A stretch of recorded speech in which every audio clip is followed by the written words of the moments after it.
Magandang araw po muli sa inyong lahat. Konting kaalaman at gabay sa ating pang-araw-araw na buhay. Talakayin ko po yung pinamagatang pagiging mahiyain. Okay? Pagiging mahiyain. O, sa lahat ng nakikinig, kayo ba'y mahiyain? O hindi? Yung iba ang tawag kung hindi raw mahiyain ay garapal. Okay? Ito po may tamang hiya, may maling hiya, at may walang hiya. Okay? Kayo na po bahala kung anong interpretasyon nyo ang gustong ilapat dyan. Tamang hiya, maling hiya, walang hiya. Okay? Ngayon, dito po sa aking notes, share ko po sa inyo na mabilis yung tinatawag na don't be shy at 4 things. Okay? Don't be shy at 4 things. Una, huwag po kayong mahihiya sa old clothes kung ang damit ninyo ay luma. Hindi dapat ikahiya ang lumang damit. Lahat naman ng bagong damit naluluma yan Mahalaga, nalalaban, presentable. So, huwag nyo ikahiya kung ang damit nyo ay hindi na siya bago. Lalo na kung hindi naman tayo mapera na kaya nating bumili lagi ng bago. Bakit hindi dapat ikahiya ang old clothes? Because your clothes doesn't define your talent. That's number 1. Number 2, huwag natin ikahihiya kung tayo may mga kaibigan na mahihirap lang. Poor friends.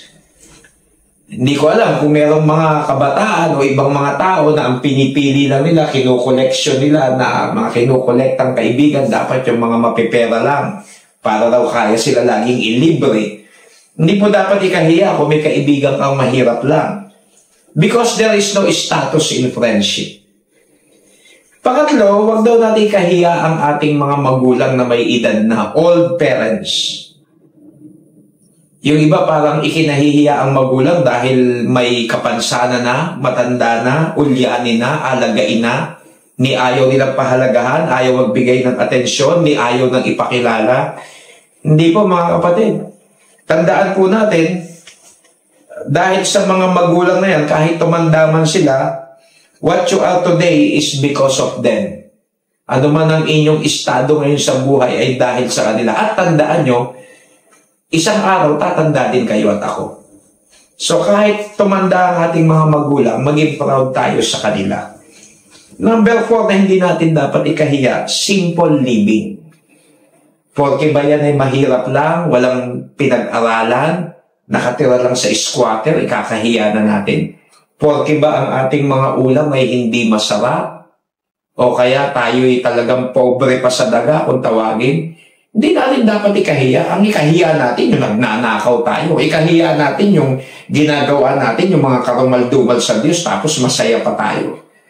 So kaya sabi ko kanina, may tamang hiya, may maling hiya, at mayroong walang hiya. So ito po, don't be shy at 4 things. Old clothes, poor friends, old parents, simple living.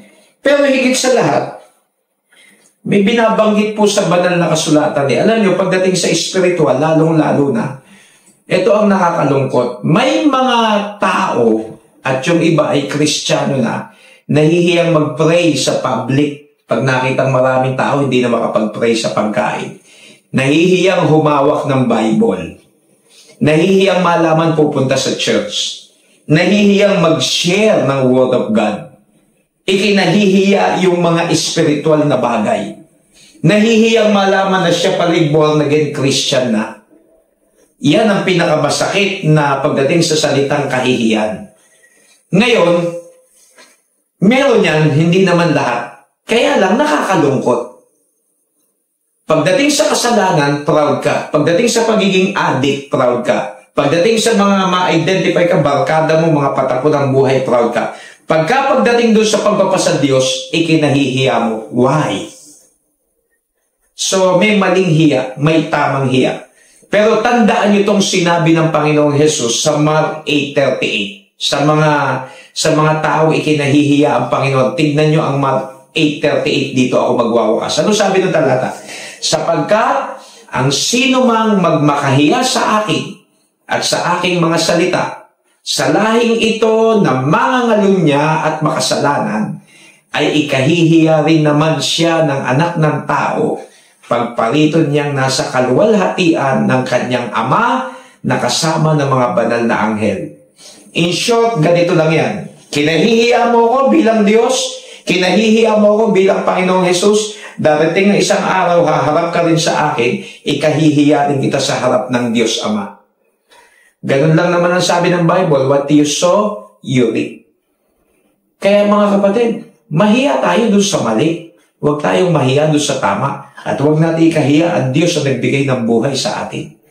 Pakita mo nagsisimba ka pag linggo. Ipakita mo nananalig ka sa Kanya. Ipakita mo hindi ka nahihiya humawak ng Bible, mag-share nito. Hindi ka nahihiya na sumamba at ma-identify nila na ikaw ay mananampalataya, naglilingkod sa Panginoon. Hindi dapat ikahiya.